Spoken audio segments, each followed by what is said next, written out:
Today, we're going to dive into something that shapes pretty much every career out there, the employment cycle. It's the whole journey we take with a company and, really getting a handle on it can be a total game changer for you. So let's get right into it.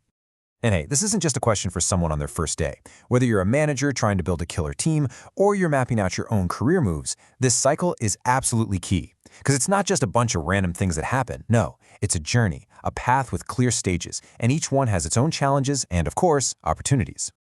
So what is the employment cycle really?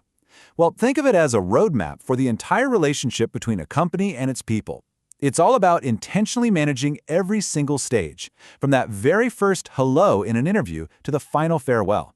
And as we're about to see, getting this right is what separates the companies that people love from the ones that are just constantly losing good talent. Okay, so here's the official take on it. The employment cycle covers the entire relationship. It starts the second a manager says, hey, we need someone, and it ends the day that person moves on. It's the whole picture, the whole story, and you need to see it that way to build a workforce that's truly built to last. The easiest way to wrap your head around this is to think of it like a play in 3 acts. Act 1, that's establishment. It's where you build the whole foundation of the relationship. Act 2 is maintenance. This is the long middle part, where you nurture and grow that relationship. And finally, Act 3 is termination, the end of this particular journey. We're going to break down all 3. Let's kick things off with Act 1, establishment. Seriously, think about building a house. If you want it to last, you got to have a rock-solid foundation, right? Well, it's the exact same idea here. That foundation is built on knowing exactly what the job is, having a smart plan to find people, and a really solid way to pick the best person. It's so much more than just putting a body in a chair. It's about finding the right piece for the puzzle. And this first phase follows a really logical path. First, you've got planning. You really dig in and define what you need. Then comes recruitment, where you cast a net and attract a bunch of potential candidates. From there, you go into selection to find the absolute best fit, and finally, employment, making the offer, signing the contract.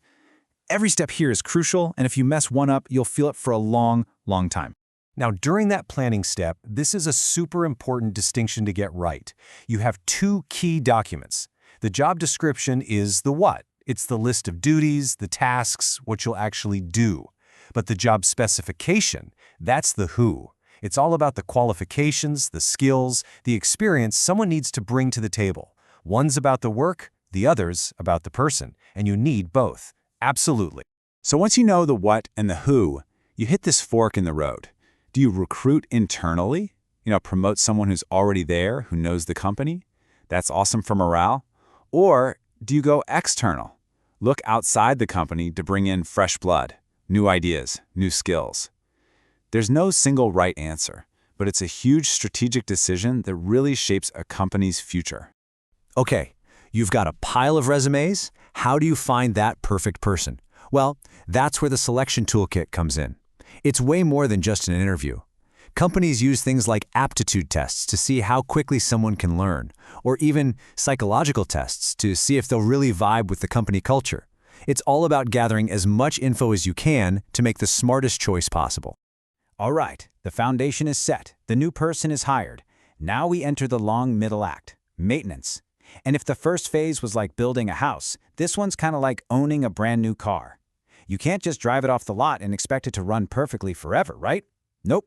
It needs regular checkups, investment, continuous care, and it's the exact same with the relationship between an employee and a company. The maintenance phase is really this constant loop of 3 big things. It kicks off with induction, getting someone settled in. Then it flows into training and development, giving people the skills to get even better. And the whole thing is guided by performance management, that constant cycle of feedback and coaching. They all work together to keep things humming along. Let's talk about induction for a sec, because it's so much more than just a tour of the office and a pile of paperwork. A great onboarding process makes people feel welcome, connects them to the team, and really shows them what the company culture is all about. Get this, people who have a good onboarding experience are nearly 70% more likely to stick around for at least 3 years. That's a massive difference. And that leads right into the next part of the loop, training. This quote about the grocery chain Aldi just nails the perfect mindset. The best companies don't look at training as a cost on a spreadsheet. No way. They see it as an investment in their people and an investment in their own future. When you keep helping your employees learn and grow, you're building a culture that just gets stronger and stronger. And that investment in growth ties directly into how we manage performance. You know, the old way, that dreaded annual review where you get judged once a year, its days are numbered. The modern approach is so much better. It's about continuous management, ongoing feedback, constant coaching, and setting goals together. It's a huge shift, right? From a culture of judgment to a culture of development. But of course, every journey eventually comes to an end. And that brings us to the final act, termination. Look, this can be a tough, tricky phase for everyone involved. That's why it is so important to handle it with professionalism and, well, with care.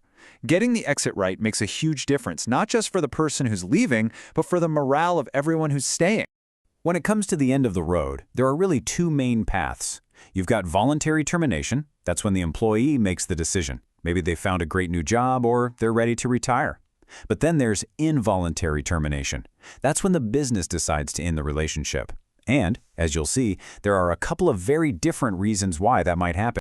And this right here is a really critical difference.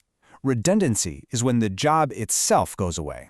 Maybe new tech makes the role obsolete or the company is changing its structure.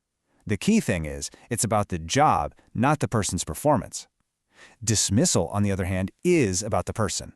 It's usually because of poor performance or some kind of misconduct.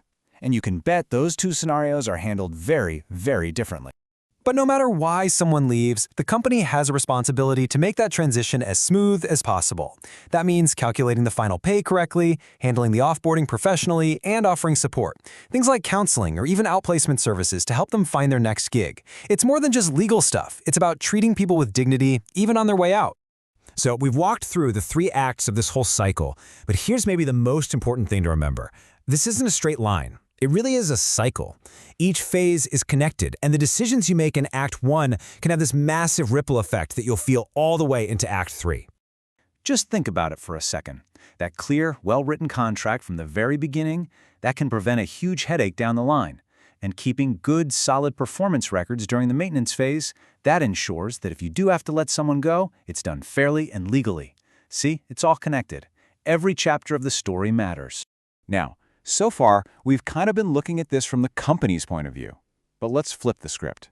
As an employee, this cycle isn't just something that happens to you. No way. You are in the driver's seat of your own career. You have the power to influence your own journey and make smart choices that help you get where you want to go. And that brings me to a final thought I want to leave you with. If a company absolutely crushes it in that middle phase, I'm talking world-class training, amazing performance management, can that excellence actually act as a buffer against the pain of that final phase?